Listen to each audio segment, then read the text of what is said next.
Hello, everyone, and welcome to our Parent Academy Financial Wellness Series. We're going to give our friends a few minutes to log on. It takes a little while for everyone to get up and rolling. So I hope you're having a wonderful evening. And again, thank you so much for joining us tonight. And while we're waiting, I will do a few reminders. I do want to remind you that each of our financial wellness topics are standalone webinars. You can always access the entire series on the Clover Park School District YouTube page.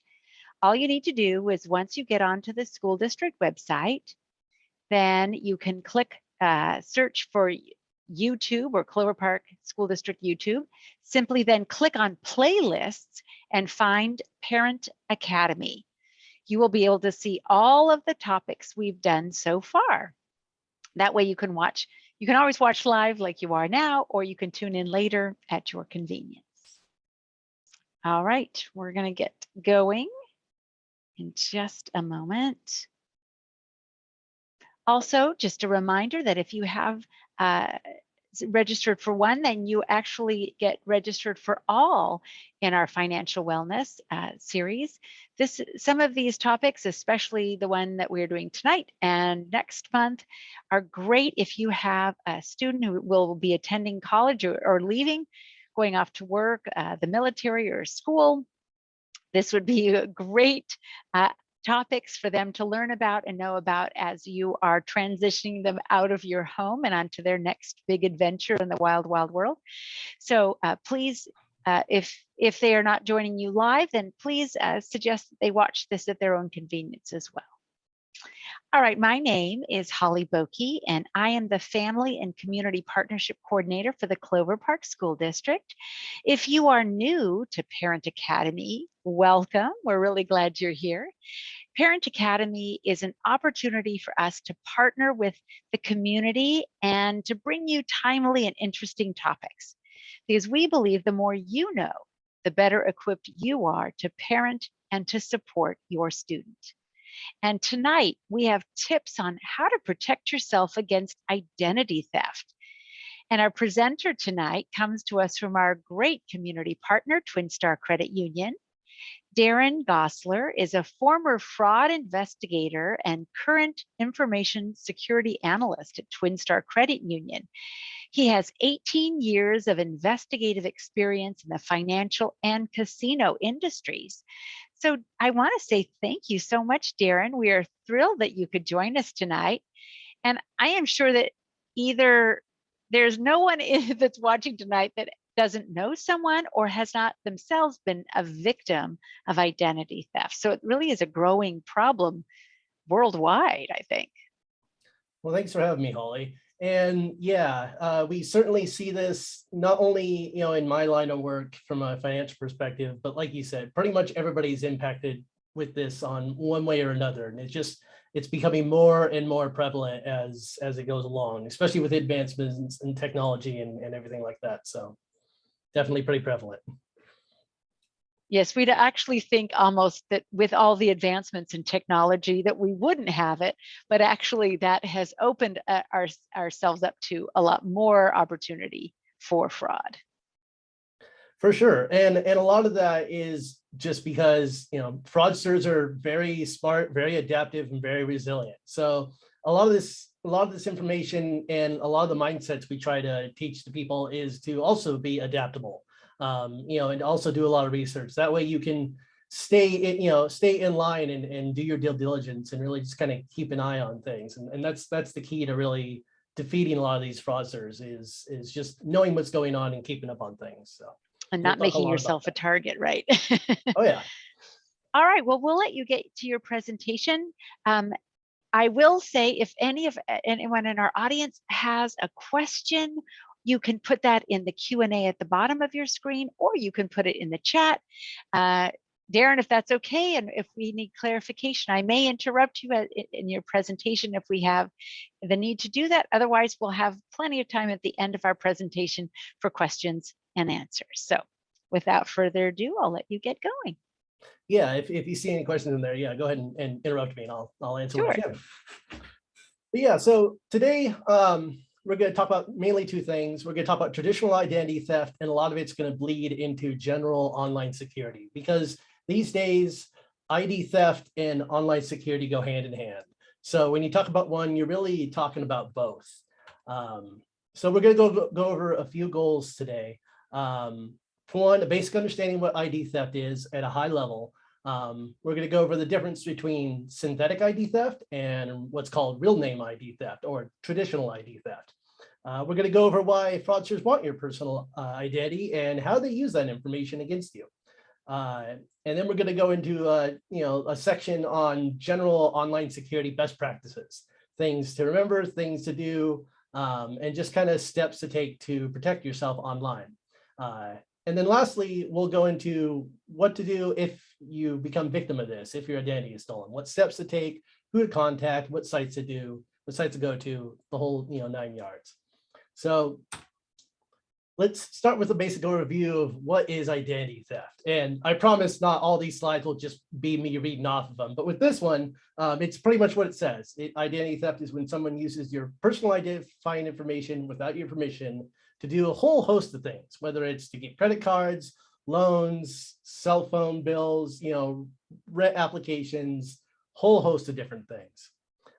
So there's generally two different types of ID theft. There is real name ID theft and synthetic ID theft. Real name ID theft is your more traditional version. And when you think of identity theft, this is probably what you think of.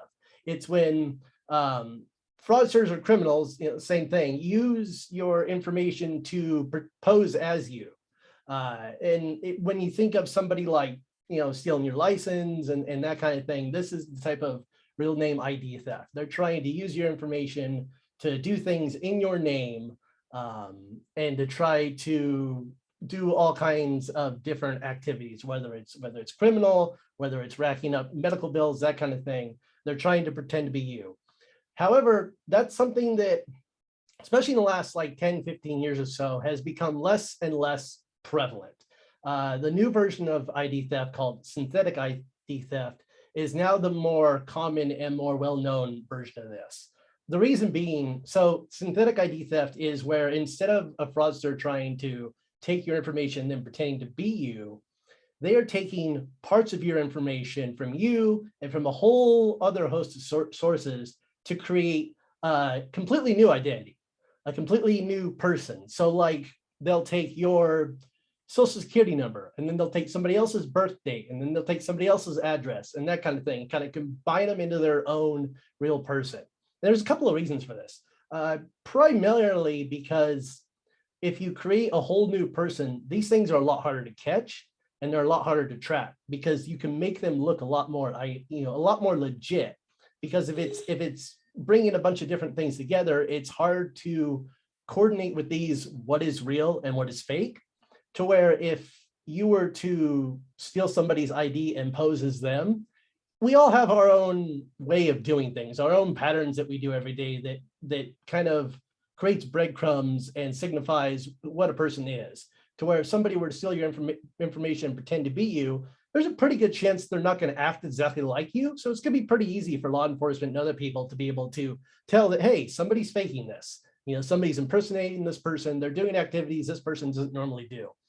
To where with synthetic ID, when you're creating a whole new person, there is no pattern there.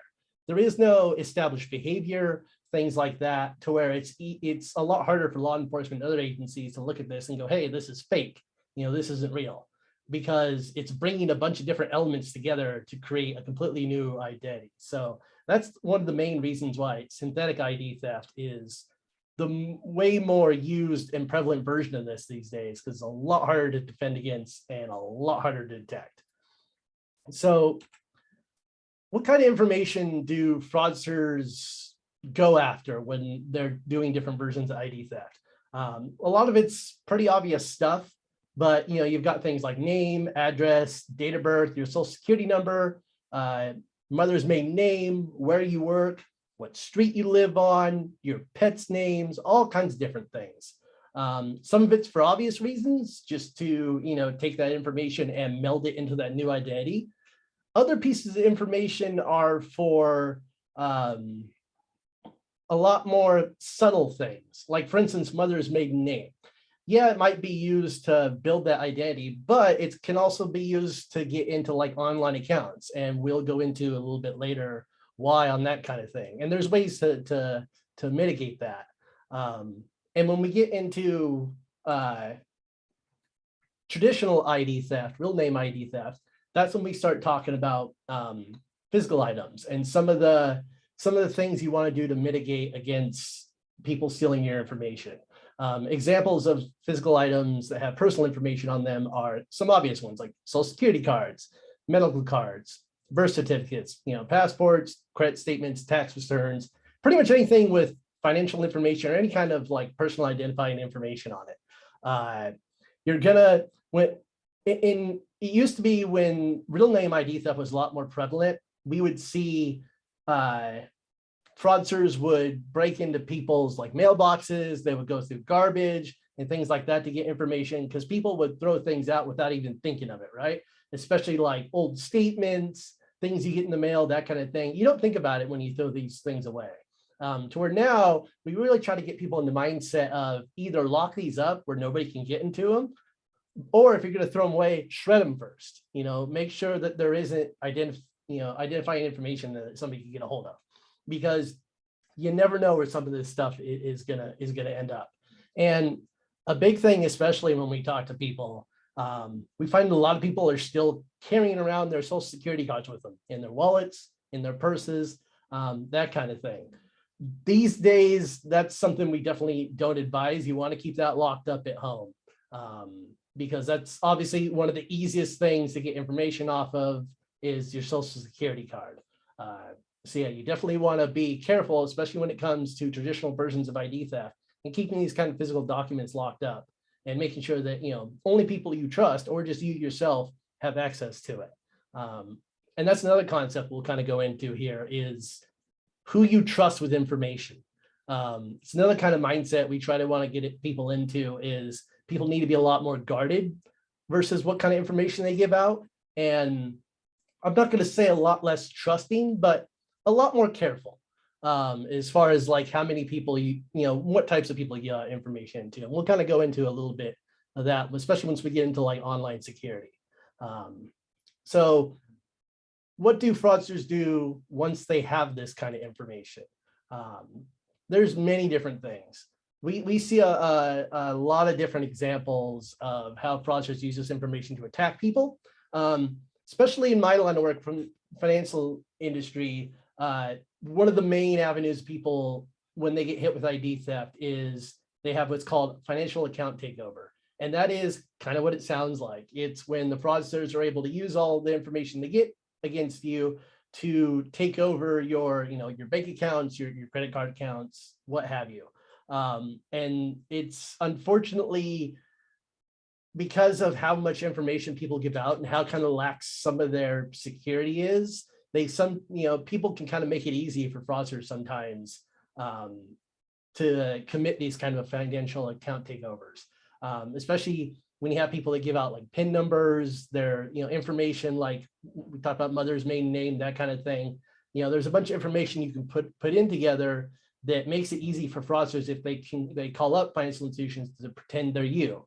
Now, granted, there are safeguards in place to keep that from being successful in most circumstances, but nothing is foolproof.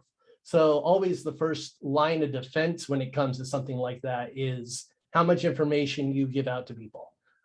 That's why we really stress you want to be careful, the kind of information you give out, especially when it comes to things like personal identifying information, mother maiden name, and that kind of thing. We also see fraudsters do things like opening up lines of credit, whether it just be like basic credit cards, opening up home and auto loans. That, especially with auto loans, has become a really prevalent thing in the last couple of years since the pandemic happened, because we've seen several different types of fraud that have shot up in popularity since the pandemic has happened, because everybody's gone remote, right? We're doing this virtually. Everything's online now. It used to be now, if you got an auto loan, you actually physically went to a bank and you talked to a loan officer and you did all that. Well, now it's all online. Now that information's out there. So fraudsters now, it used to be harder. They used to have to physically go in and impersonate people. And it was easy to just kind of look at somebody's, ID that you have on file and go, no, you're not, so-and-so or whatever. Now fraudsters don't have to do that. They can just sit at the computer and enter in that all information and pretend it's you. So we've definitely seen an increase in fraudsters using ID theft to open up home and auto loans, especially. And because the big issue with that too is that fraudsters are smart, they're adaptable, they are good at finding weaknesses in processes. And we're finding, especially when it comes to like car dealerships, unfortunately, in general, they don't do a great job of doing their due diligence when it comes to verifying who they're talking to and verifying that the person they're talking to is who they say they are. So it's disturbingly easy sometimes to go to a car dealership and buy a car in somebody else's name just by saying, I'm this person and here's some fake ID or here's a little bit of information or whatever. And that's really enough. So we've seen a large rise in that recently when it comes to fake auto loans and whatnot. And I think I see a question that popped up here. The question, Marco asks, can you share? Okay, go ahead. You got it. It says, can you share the rough percentage of identity theft that is perpetrated by a family member? So in general, it's not just family members, but it's people and I wouldn't say I know a figure right off the top of my head, but it's more often than not, the people that will commit identity theft against you are going to be somebody versus somebody that's completely random. And the reason that is there's a couple of obvious. First, they already know some information about you, but they know where your weaknesses is. They don't have to do a ton of research as far as like how big of a mark you could potentially be, like how much money you have, what kind of resources you have, that kind of thing. So yeah, you are going to see a lot more when it comes to people who are, they're going to go against you. It's going to be people whether it's a family member, friends, coworkers, that kind of thing. Because somebody who's random, they're gonna have to do a ton of research into you. They're gonna have to do a bunch of targeted research, that kind of thing. So yeah, you are gonna see a pretty decent chunk that's gonna be from people And again, that's why makes it worse almost. Doesn't that make it almost worse? Because I mean, these are people you clearly trust in your life. And that's exactly it. That's kind of going back to the idea of we really want to stress to people, be a lot more careful as far as like who you give out information to. We want people to be a lot more guarded these days. Not that you shouldn't trust people, obviously, but you can't be as open in today's world as you used to be, especially with everything being online. Social media, everybody's so prevalent to share everything about them and everything they know. And it's unfortunately, we're in a situation to where that's not a great idea really anymore. We really want to stress people to be very guarded. TMI, too much information. Too much information is easy to get, I guess. Absolutely. Lot of too much information, and we'll kind of get into that here in the next few slides. But yeah, other examples of what fraudsters can do against you is racking up medical bills. That's something that we're starting to see an increase of, especially since it's a deadly combination, right? It's not only that they're able to rack up medical bills, but it's that we're seeing a ton of these health institutions, whether it be hospitals, clinics, what have you, who have very poor online security practices in their environments. So we're seeing a ton of data breaches and information that's being leaked from these healthcare organizations because it's just not top of mind. It's not something that they have a big budget for. It's not something they stress, unfortunately. So Darren, I'm going to have you move your mouse back over your slide move. Your slid. How's that look? Nope, it's still back. I can see part of your next slide. It's the fraudsters. They're trying to hack your. That's a joke, everyone. That really isn't happening. Let me see. Let me go back to the previous one, see if that fixes it. Nope, I have half and half. Uh-oh. we thought we figured it out. It was the mouse. Maybe try the mouse again. Stand by, folks. That's all right. You were on a roll too. I found the medical bills. That's amazing. We have, and that goes back to what you hear in the news all the time, like there's been another data breach. I cannot tell you how many times I've received that notice in the mail about a new data breach on some institution that I work with, or even from places that you've worked. That happens. Oh yeah, and that'll be a topic of discussion. We'll talk about when we get to the online security part is data breaches, because that's really a core tenet of why we stress online security, Yes. especially is because a lot of that happens. So let me see. Does it still look off to you? It does. Well, shoot. Well, how about we? This says I see both of his slides on my end, but can't see full slides.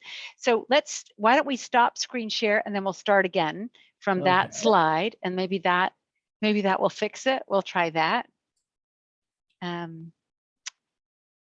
Someone said I can see the full slides. Okay. Oh, there we go. Yeah, good. Looks fine now. Perfect. I think All we're right, good. awesome. Hopefully that doesn't happen again. Okay. Anyways. If in the chat, if you have a problem, let me know. But we think we've solved it. All right. Sorry about that, folks. So and so Holly talking about data breaches and whatnot, that's actually a pretty good segue into our next issue is, not only do we see a lot of online issues, but there's a couple of specific ones when we get into it. Easiest way is when we see people falling for ID theft, especially when it comes to online related stuff. It's the first avenue we look at is social engineering and voice phishing. Explain voice phishing for someone who doesn't know what that is. Voice phishing. So when I use phishing in general, the phrase means basically what it sounds like. You're phishing for information. You're specifically attacking somebody just to get information from them, whether it's identifying information, whether it's information online. It could be very subtle. It could be very broad. It's just the general trying to get information any means possible. And there's various different types of phishing. We'll go over a couple of here. So voice phishing is, so you've all heard of robocalls, right? Mm-hmm. And we've all gotten those robocalls, and yes, they've gotten, it seems like to me they've gotten worse and worse over the past like 5-6 months or so. Even when you think you've blocked them, they still happen. Absolutely, yeah. A vast majority of those are a version of voice phishing. And basically what it is somebody calling, pretending to be a figure of authority or somebody that's a trustworthy source. Like, I'm from DirecTV or Comcast or whatever, cable TV or internet provider you have.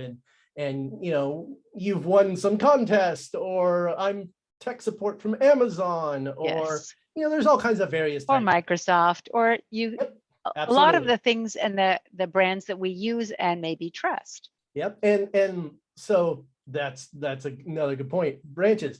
Another thing we've seen, especially after the pandemic was started, we saw a sharp rise in, because again, fraudsters are very adaptable. Fraudsters are very smart. We saw a sharp rise in people calling members for TwinStar and pretending to be TwinStar, specifically pretending to be TwinStar's fraud department. Oh, wow.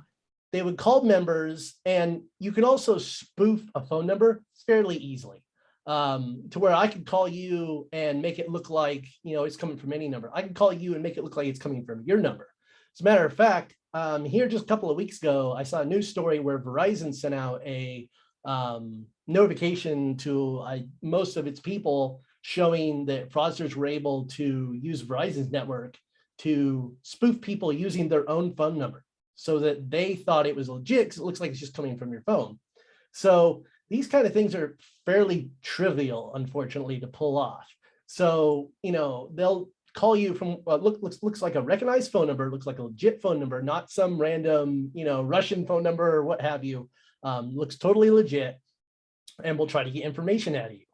And they'll try to get stuff like addresses and PIN numbers and access codes and account numbers. all kinds of stuff, children's names, what school you've went to, birthdays, anniversaries, just all kinds of things, any kind of information they can get out of you. So the big thing we tell people here is, and this is why we tell people, be careful with how much information you give out.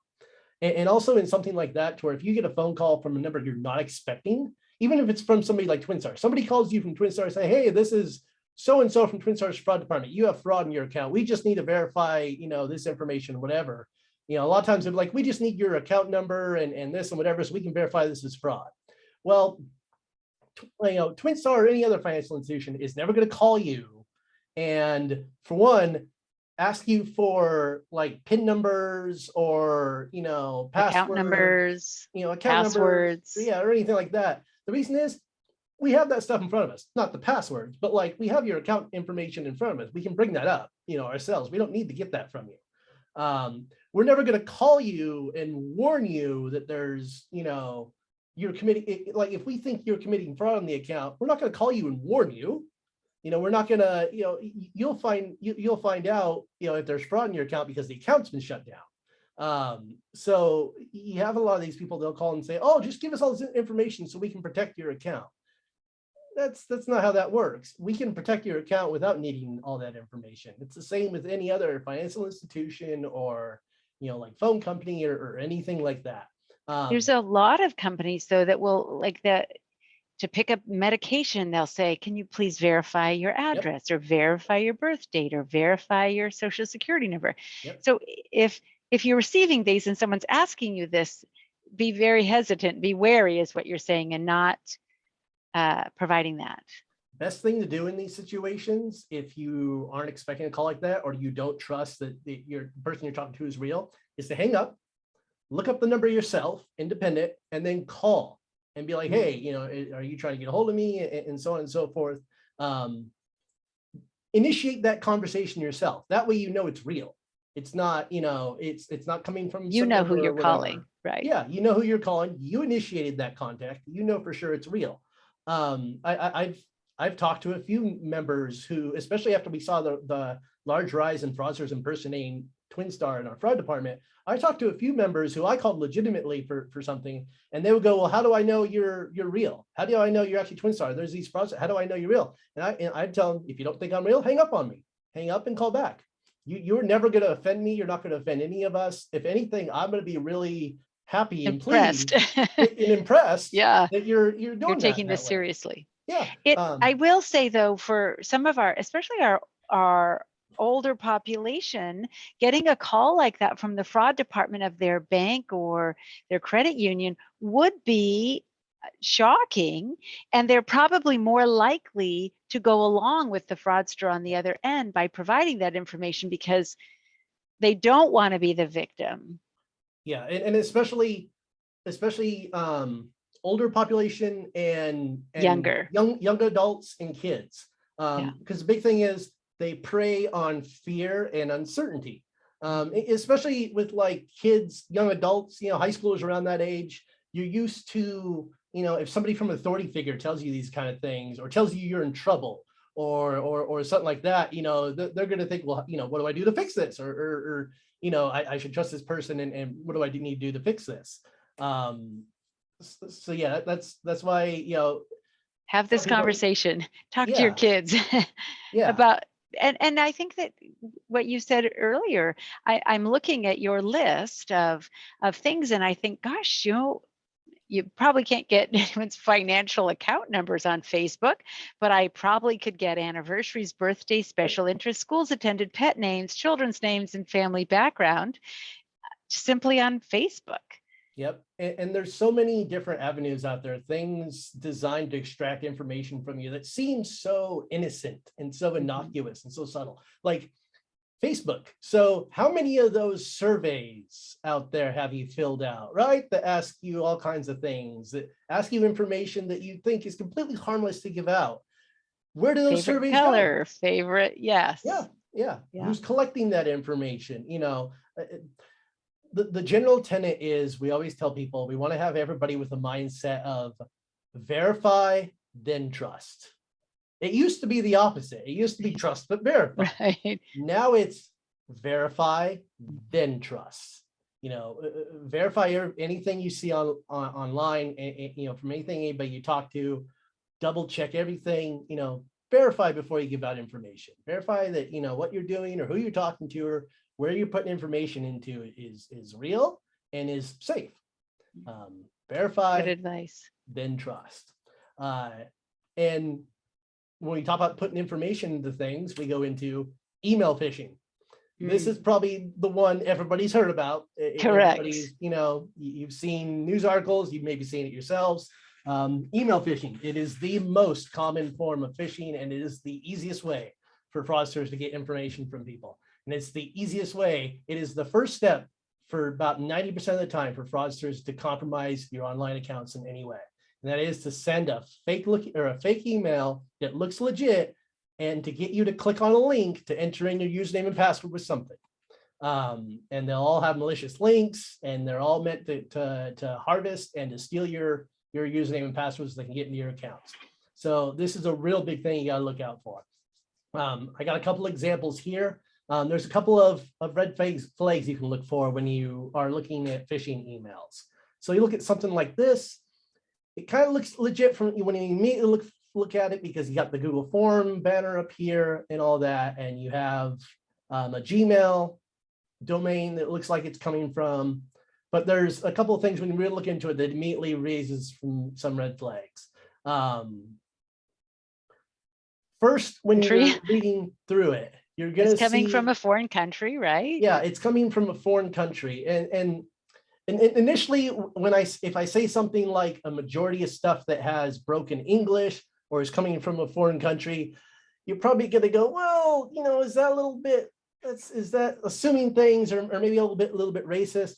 But the truth of the matter is, in a lot of, especially in India and Middle Eastern countries, fraud businesses and scam businesses are just that. There are legit businesses and call centers and things like that their job is to literally scam people, call people up, steal information, that kind of thing.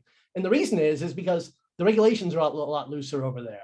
And in some areas, the technology hasn't quite evolved yet, and toward like law enforcement doesn't have as good an understanding how some of the technology works. Some of the laws haven't evolved quite as much yet around that. So it's harder for them to crack down on these types of businesses. So it's very prevalent, especially in India.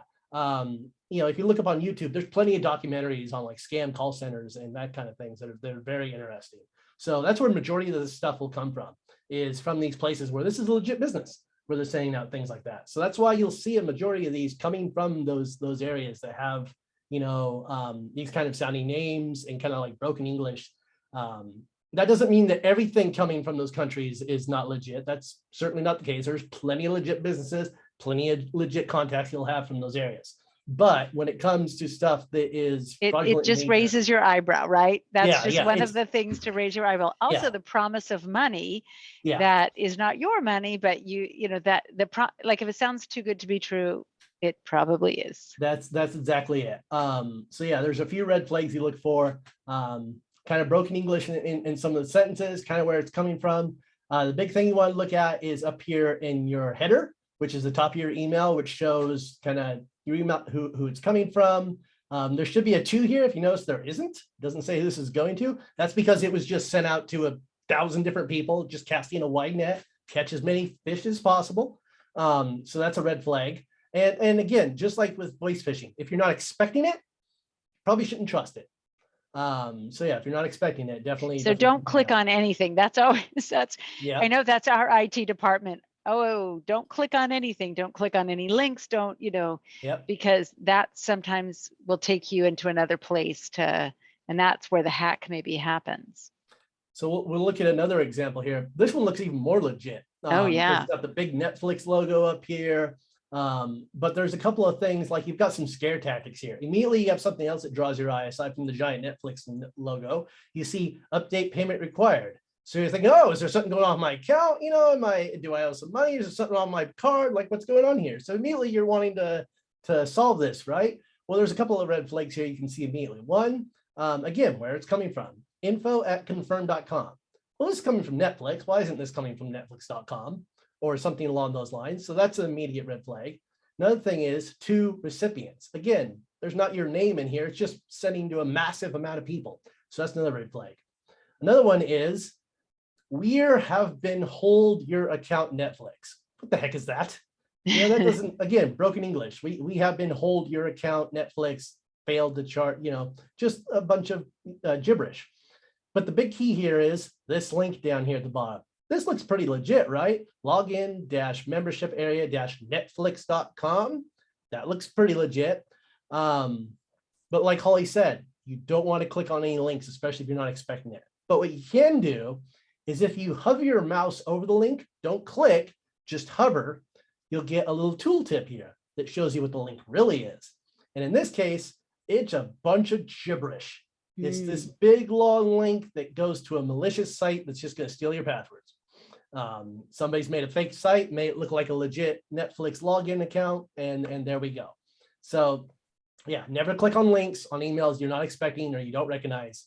But you can kind of hover over and just kind of see what it really looks like. So yeah, there's a few things to keep an eye on when you look at phishing emails. And yeah, most of the time I tell people, you don't recognize it, you're not expecting it, just delete it.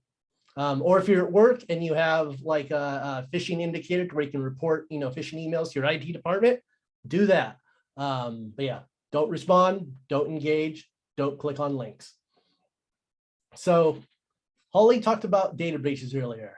So that's the next thing we're going to get into. So the rest of this is basically going to be exclusively about online security, because like I said at the very beginning, ID theft and online security go hand in hand. If you have good, online security, you're probably not going to fall for ID theft near as prevalent. And so Marco, I love the part that you say there, and that's like, it's shocking, right? When it says fraudsters sometimes sit on information for months or years. So oftentimes we think, oh, well, nothing happened, you know, because they'll say oftentimes, oh, you get a year of security or whatever because of this data breach. Well, if they hold that information for longer than a year, that's alarming. I'm sorry, but that's alarming. Well, and again, fraudsters are smart. They're gonna look for the best opportunity they can, the most lucrative opportunity they can. So if they can sit on it for a long, long time and wait for the best moment to strike, that's what they're going to do. Marco asked a question about if you're accessing emails from your cell phone, do you have the ability to scroll over a link? So obviously you can't just like hover over it to get the link to show up, but what you can do is on some of them, if you press and hold, it'll give you a little pop-up window that'll show you where it's going to, instead of just like clicking on it. So there's the same kind of thing there. But most of the time I recommend, don't even do that. If you get an email and it's on your phone and you don't recognize it, just don't engage with it on your phone at all. Wait till you get a computer. Wait until you can get to somewhere where you can actually, you have a bigger screen to look at. It's clearer to see things, because on a smaller phone, smaller screen, fraudsters know that majority of people are going to look at this stuff on their phones. So they're going to make it to where it's harder to look for red flags on a smaller screen. So I just tell people, if it can wait, wait until you get to a bigger screen, wait until you can load it up in a browser and actually look at it. Just don't engage with it on your phone, because it makes it harder to find red flags, and it just makes it easier to fall for things. So that's really my big advice there. Just don't engage with it on your phone. That's great advice. So yeah, with data breaches, they're extremely prevalent. I mean, we've all heard them in the news. They happen all over the place. It used to be a matter of, well, what companies are going to fall victim and what companies aren't. These days, just everybody has, or everybody is going to at some point or another. It's just a fact of life now. So the idea, and everybody's been a victim at some point. I've been a victim. Holly's been a victim. Probably everybody here on this call has been a victim at some point. So it's not a matter of whether you're going to be a victim or not. It's a matter of, what do you do to mitigate the damage? And what do you do to protect against the fraudsters being able to use that information against you? And there's many things you can do that we'll kind of go into here. One way to find out if you've been a victim or not, there's a site called haveibeenpwned.com that I have linked here. You can go in there, enter in your email address, and it'll tell you whether that email address associated with that account has been involved in any data breaches. Now, I know I just got done telling you, be careful where you enter your information into. I know. I was going to say that looks really So- suspicious, frankly. So this goes back into verify but trust. And that includes everything I'm telling you today, everything you Okay. see on these slides. Because the truth is, who am I? What do I know? You know, how do you know what I'm telling you is the truth, or whether I'm trying to lead you astray? You don't. You know, that's the hard truth of it. So instead of, you know, I tell you go to the site, enter an email, instead do your own research. Do your own research on everything I tell you here today. Verify everything I tell you here today. Do your own research of what have I been pwned is, and whether it's legit, whether it's not. That is the mindset you always need to keep. Verify but trust, even everything I'm telling you here today. So, but once you do verify that this site is legit, it is something to be very useful. And it's something I recommend people look into. And there's stuff with like passwords you can do here to check passwords and that kind of thing too. But again, do your own research on that. Verify but trust. And when we talk about passwords, there's a big thing when it comes to passwords. Everybody has their own system with how they handle passwords. And a lot of it we find these days is fraudsters know how, you know, people work. They know how normal human nature work. And passwords are one of the weakest things humans are bad at handling, just by our nature. And a big problem is we have passwords for everything, 1,000 different accounts, all these different subscriptions, all these different apps. They're hard to remember. You have to write it all down. You can't remember all these different things. It's a big pain. Fraudsters exploit that weakness. Because it's hard to remember, people generally make passwords simple and easy to guess. And when you're doing that, you're not going against another human. You're going against a human with a computer that makes it so easy to track down and crack, really easy to guess passwords.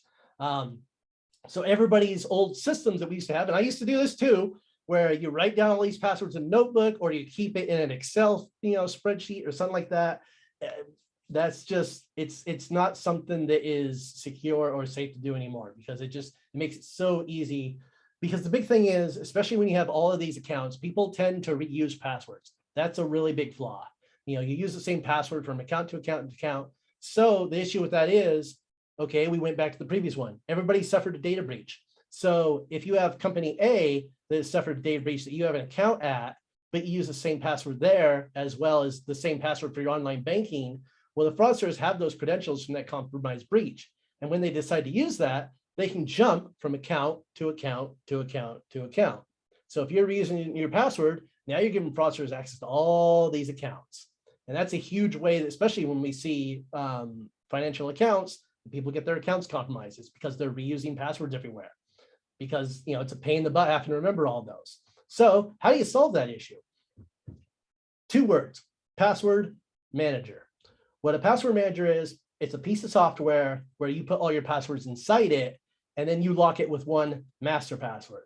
So now you only have to remember that one master password.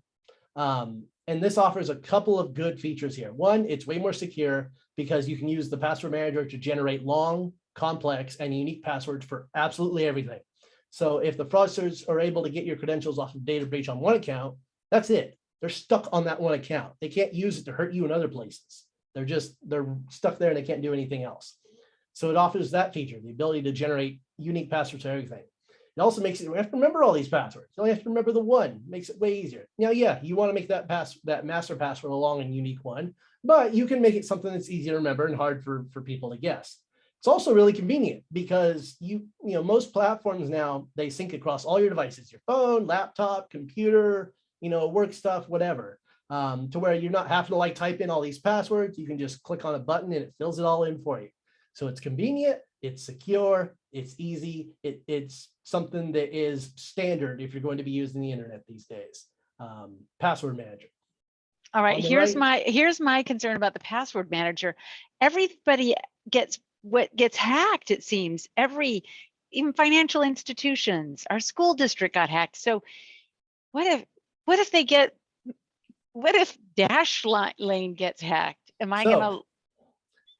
How's that work? A lot of this a lot of this, in order to give a really, really good explanation, I'd really have to go into some technical weeds here, but high level wise, Okay. there's a version of encryption that works with most of these password managers, wherein if like, okay, so there's a company on here I don't have listed, and there's a reason for that. It's called LastPass.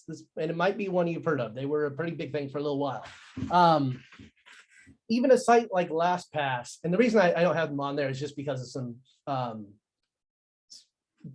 disagreements I have with the way they do their pricing. But anyways, they've had a couple of instances where their site was breached, but at no point was anybody's passwords ever in danger, because the passwords themselves were encrypted and also hashed, which is a technical term basically meaning that the passwords and the information weren't in a form of text that is clearly readable. So like if I were to hack into LastPass's database and I find a file that says like members' passwords and I open it up, it's just going to be a bunch of Gibberish, what looks like. Yeah, right. It's not going to be what we call clear text. You know, towards like your password and you know, if your password's 1234 password, and don't do that. It won't say 1234 password. It'll say random symbol, random whatever, you know, bunch of random stuff. So there are certain encryption measures and things like that these companies put in place that make it to where even if somebody were to get your information, it doesn't do them any good. It's not. Got it. Because it's a lot easier to get somebody else's information that isn't used. Okay. So you've actually put my mind at ease when you said, you know, do your research before you trust them, because I have thought about the password manager going that route, but I thought, what if they get hacked and then what? So thank you. I have some recommendations here on the right, but again, do your research on those. I mean, there's quite a few others right there that they're good. And there's a couple even more, like at the bottom there, I have one called KeepPass. And I put little things as if you're more technically inclined, because something like that goes even further on the security route. It makes it impossible for somebody to get information, because KeepPass is what's called self-hosted. So instead of it being hosted on somebody's website where you're paying like a subscription fee, it's hosted on your computer, your machine. Now, Greg, you have to do some stuff yourself to be able to sync them around. You have to have a little technical knowledge to get that to work. But that's the ultimate way of being secure, is using something that's self-hosted, if you have that kind of technical knowledge. Because then in order for the fraudster to get access to your stuff, they have to physically have access to your device. They have to compromise you, not a company, not, you know, somebody else's server. It's you. So there are some concerns as far as like, yeah, you're hosting the information on somebody else's server if you go with some of these companies to where it's like a paid subscription. But you know, for the most part, these companies do go through independent security audits. A lot of them are open source software, so their source code and what makes the app, you know, the code that programs into it is audited by anybody and is made available so anybody can do security audits on. So a lot of these companies do go through pretty rigorous auditing and testing to make sure their stuff's secure. And are any of these, I don't know if any of the ones you've put it, but are any password manager software, is it free, or is there always going to be a cost? Some of them are, all the ones I have listed here are free. And that's a reason I listed them here, because I don't have any interest in paying for a service like that. My personal opinion is that data privacy and security should be free, 100%. It's part of my philosophy. I'm a believer in open source technology being free and available to use. So some of these may have like some extra features that are paid that like don't really have much to do with passwords. Like a Zoom account. Yeah, exactly. There's the basic level and then there's advanced levels. Right. But the basic idea of using the password manager, all of these are free. Especially like something like KeepPass, that's 100% free because it's your own thing. But there are ones out there that you can do like yearly subscriptions that will offer some other things, like being able to store like credit card information or like a bunch of different features. So, you know, and that's up to your own personal kind of preference as far as what you want to link to. But again, everybody should do their own research into what they're comfortable with and what features they're looking for and that kind of thing. So yeah, password managers are a big thing and a big way to secure your accounts to make it way, way more difficult or almost impossible for fraudsters to get into. However, now that I've said all that, passwords themselves are not enough. So the next thing we're getting into is something called multi-factor authentication or two-factor authentication. They basically mean the same thing. because it used to be that strong passwords were all you needed to be secure online.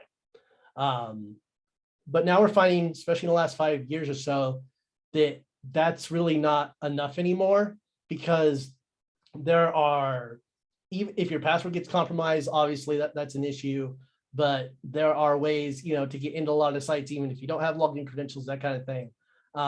So we find now that, especially with how advanced computers are and how easy it is to crack long passwords that aren't secure, that aren't complex, it's easier to get people to engage with multi-factor authentication than it is to have these, super complex passwords. A strong password will protect you 90% of the time, but a multi-factor authentication brings you up to like that 99%. Nothing's ever 100%. So I'm not going to sit here and say these are silver bullets that are going to 100% protect you. There's no such thing. But multi-factor authentication. So what is that? So a factor of authentication. One factor is a password, because it's pretty obvious, right? A password is something you use to log into an account with. It is something you use to authenticate with. So that's why it's a factor of authentication.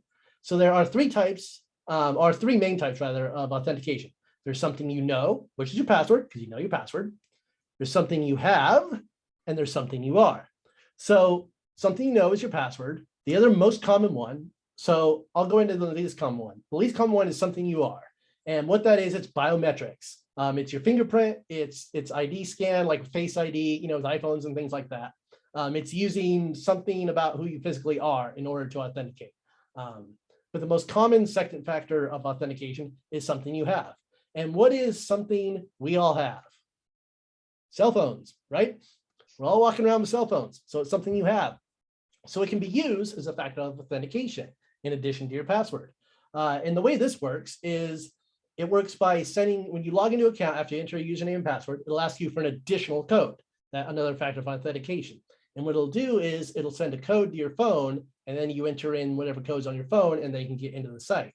The idea being that if I'm a fraudster and I've gotten your username and password, like your bank account, for instance, your TwinStar account, and I go to log into that, if I don't have access to that second code because I don't have your phone, well, I'm stuck now. Because I logged in, I got past that screen. Now it's asking me for another code. Well, I don't have that, so now I can't go anywhere. I can't do anything with this. So that's a reason why you want to use multi-factor authentication. And there's a couple of ways to get this code. The most common one is getting it sent to you via text message. The second way to get it is via an app. The text message one is the most widely supported, and it's better than nothing.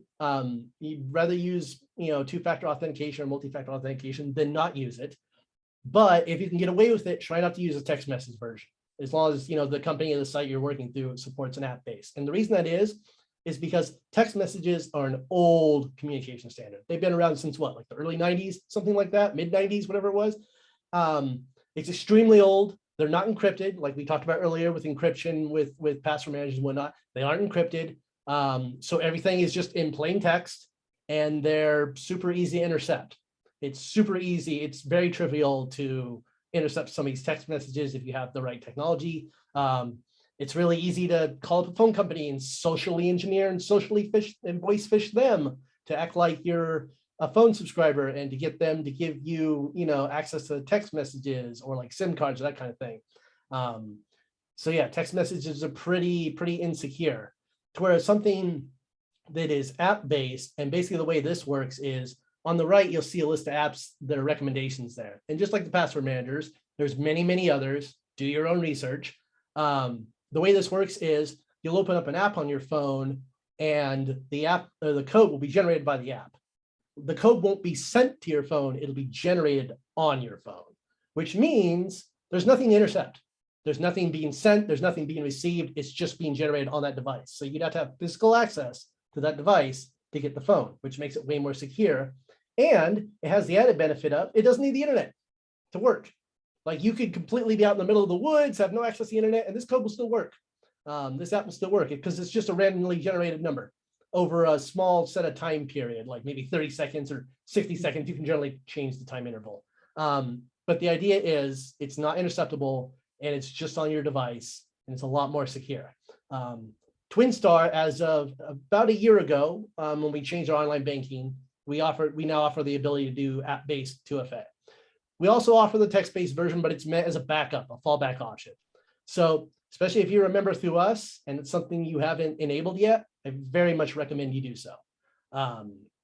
It's something we are trying to push for all our members, especially since it's something that we've had now since September, somewhere around there. And it should be the main source of 2FA codes on any service you use. It's becoming a lot more prevalent on most sites, thankfully. A lot of major sites, especially financial ones that we've seen, are starting to adapt this more and more and more. And it's going to become more and more prevalent as time goes on. And there's also another way to generate codes if you really want to get hardcore, and that's something called a physical token or a YubiKey. You may have seen these. Basically, the way these work, instead of having your phone, you plug this into your USB device, you touch a little button, and then it generates the code off of this device.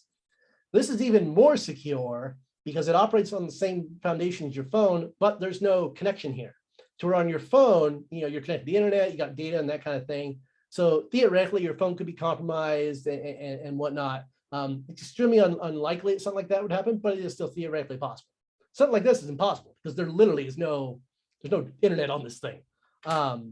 So you actually literally have to have physical access to the device. And at that point, if somebody has physical access to your device, you have way more problems. Yeah, right. So, that's the least of your worries, right? Yeah, and this is getting more and more widely supported as well. So if you really want to be awesome and hardcore when it comes to two-factor authentication, data privacy, looking to get in one of these. They're pretty cheap. I think these are like 20, 30 bucks. There's all kinds of different ones. Like this is by a company called YubiKey. I know Google makes a version of this called the Titan Key. There are ones they're coming out with now that have like biometrics built into them to where you need your fingerprint. So it's actually a third factor of authentication because it's something you have and something you are. So these are getting better and better all the time. So if it's something that's supported with the things you use and you're willing to kind of do some research into how they work, I definitely recommend these. These are pretty cool. So now let's get into what to do if you are a victim. So we're going to go over a few concepts here, kind of different steps you could take. The first is to file an ID theft affidavit and a police report. Next is to call your financial institutions and other places that are affected. Next is to put on a credit freeze, check your credit report, and just do due diligence on your accounts. So if you become a victim of identity theft, one of the first things you want to do is go to this website. And I got a screenshot here of the site. It's called idtheft.gov.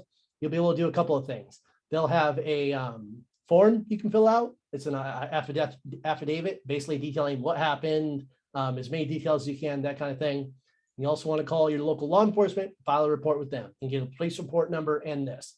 Because if you have something happen, especially if it concerns your bank account, especially with us, if you call us and say, hey, I've suffered ID theft, or maybe somebody got into my account and that's kind of thing, this is going to be one of the first things we ask for is ID theft and affidavit, because it's going to assist our fraud department and make it a lot easier and quicker to be able to investigate things. It's also going to make it easy for police to be able to link up with us or link up with your financial institution and to be able to investigate those kind of things. So that's one of the first steps you want to do is to fill out this affidavit and talk to your local law enforcement. Next thing you want to do is put a credit freeze on your report. And at the end of these slides, I have a slide with links on it that has a link of where to go to do this. But this is a pretty simple process. And this is something you can even do even if you aren't a victim of identity theft. For instance, I have a credit freeze on my report. And so far, and I say so far, I haven't, at least to my knowledge, I haven't fallen victim to ID theft, but I still have a credit freeze on my report. And the way these work is you call the credit bureaus and request a credit freeze. And what they'll do is they will give you a PIN number. And the way it works is after that, if somebody were to get a hold of your credit history and try to open up like a credit card in your name, they can't. Nobody can do anything with your credit without calling and thawing your credit first with this PIN number, which would require calling back the credit bureaus, give them this information and all that, and the PIN number they give you and whatnot. Kind of acts as a second factor of authentication a little bit. Kind of the same concept and same idea. Anybody can do it. It's completely free. It doesn't cost you anything. Generally, if you contact one of the 3 credit bureaus, which is Equifax, Experian, and TransUnion, From what I understand, if you contact one of them, it'll filter through to all three. But I generally find it's better to be safer and sorry and just call all three to make sure if you're gonna do something like that. But if you think you might be the victim of identity theft, this is also one of the first things I definitely recommend doing, because at the very least it mitigates damage, right? You know, somebody can't go out and buy a car in your name or open up a credit card or buy a home or anything like that. And like I said, you can do this even without falling to identity theft. You can do it anytime. You can take it off at any time. Definitely something I recommend looking into. Another thing you want to do, even if you haven't fallen victim to ID theft, is regular credit monitoring. There's a couple of different ways you can do this. I'm sure you've seen the commercials before. That there's a site called annualfreecreditreport.com. Every American is entitled to one yearly free credit report. After that, you have to pay, and you can get them from like the credit bureaus and that kind of thing. But everybody is entitled to one free credit report on a 365-degree basis. And there's other services as well that you can get into that do these. You may have heard of some of these, like LifeLock, Experian Credit Monitoring, Credit Wise, Credit Karma. That's a site actually I sign up for, that gives you like a basic credit score and kind of shows you what's happened to your credit. But a big thing is just kind of keep an eye on what's happening with your account and with your credit, to where easiest way to spot if something bad's happening is just to know what's going on with your accounts. Because there's a lot of people out there that unfortunately that don't pay attention to their accounts too often. They don't look into things too often. So if a fraudster, Oh, Darren, we had a great tip from one of our viewers that says you can freeze your child's credit as well to help protect them against identity theft. I mean, yes. who would think to check your 4-year-old's credit, right? But I mean, that your child could be the victim of identity theft, and that could happen for years without you knowing. And that's unfortunately more common than you probably think, because again, going back to synthetic ID theft, the idea is, right, to take all these pieces of information that are hard to track and make an identity. Well, most children aren't going to be going out and opening credit cards or doing this or doing that or whatever, so that stuff's all clean. That data is all clean and hasn't been used. So that's going to be prime data for a fraudster to want to use to create synthetic ID, because it doesn't have anything else attached to it. So if you can use that to create an ID, that's going to look even more like a legit person, because there hasn't been any other patterns that have been established. There hasn't been any other previous things that have been established. So yeah, great idea. Exactly right. Children are very common victims of synthetic ID theft for that exact reason. Makes them super easy to use that information. Same with people we see people that are deceased as well. We see pieces of information taken from people that have been dead for 10, 20, 30 years because nothing's happened on those accounts. You'd think that kind of information would be deleted to where it wouldn't be available, but it's unfortunately not. So yeah, no, that's an excellent point. Freezing your child's credit, because obviously they're going to have no reason to go out and buy a car when they're 8 years old, or buy a house when they're 15 or whatever. Probably a pretty good idea. Plus, it's something you can control. You know, if they want to go out and get their first car or whatever, you can just easily call and go, hey, I want to follow this person's credit. Here's the PIN number. You're good to go. So yeah, no, that's definitely a great point. Tip. And yeah, like I said, there's a variety of services you can go to that'll show you information on your credit. A lot of people have, your credit card will show you some information on that, like your credit score and that kind of thing. And a lot of it is just the idea of keep an eye on your accounts, not only your credit, but like keep an eye on what's happening on your bank accounts. Check that fairly often. I try to average personally once a week at minimum, sometimes multiple times a week, just to see if there's anything that looks unusual, anything that looks out of the ordinary. Keep an eye on your health information. Keep an eye on anything financial related. Anything that you can get an account on that you can check regularly, because that's the easiest way to spot if you become a victim.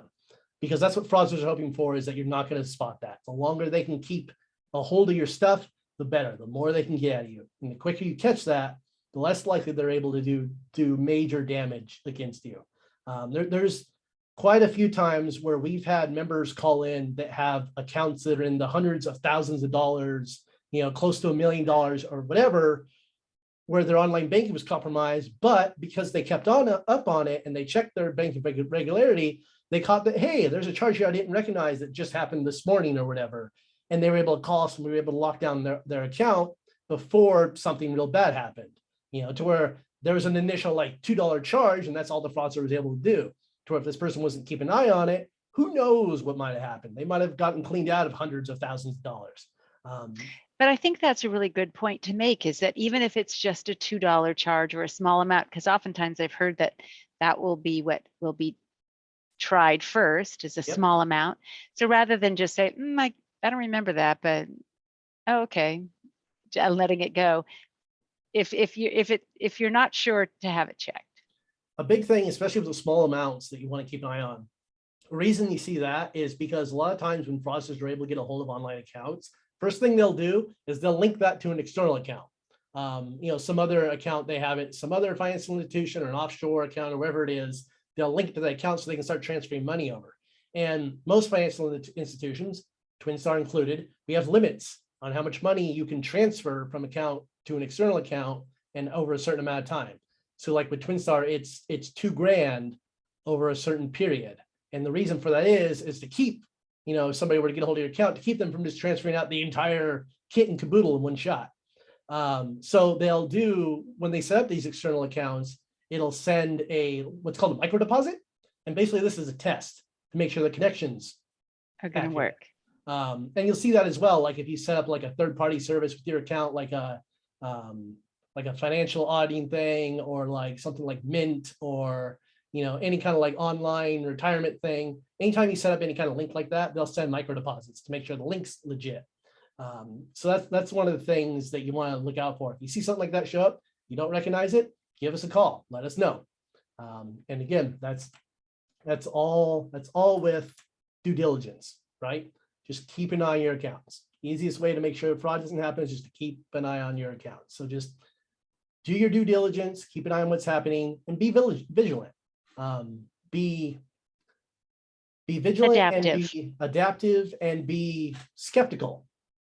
Verify, but trust. Healthy skepticism, right?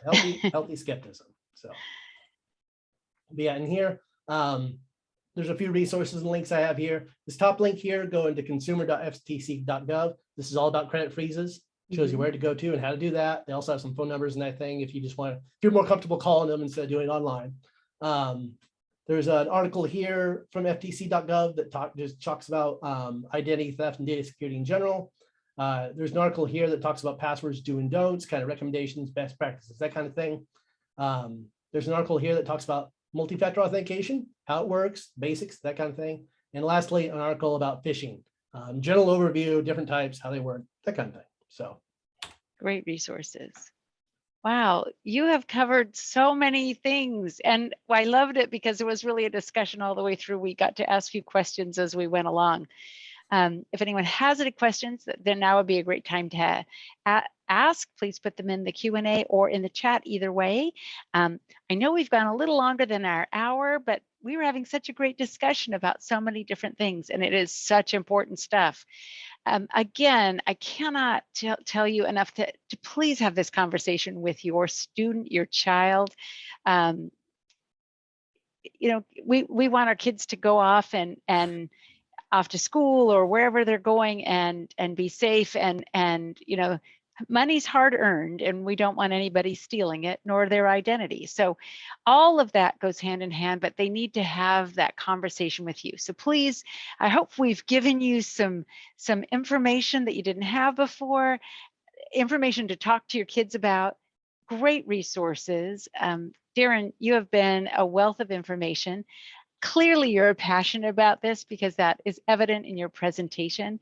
So I do thank you. Lamarco says thank you as well. Thank you so much for joining us. Again, please look through those resources, but do your own research, right? Because it is your identity, it is your money, and it doesn't belong in anybody else's hands. So again, thank you to our wonderful, wonderful partners at TwinStar Credit Union. As always, we have learned so much tonight. Next week, we will do the same exact presentation, only in Spanish. And then next month, we're going to be talking about credit. Now, it may be easy, a lot easier than when I was a kid to get a credit card, but managing credit isn't. So we'll also be talking about that. And I invite you to invite your child to join us. So again, Darren, thank you very much. To all of us, our audience who joined us, thank you as well. I hope you have a wonderful evening. And again, you can catch us on YouTube anytime under Parent Academy playlist. All right, have a good evening. Thank you again, Darren. Thank you. Bye. Good night.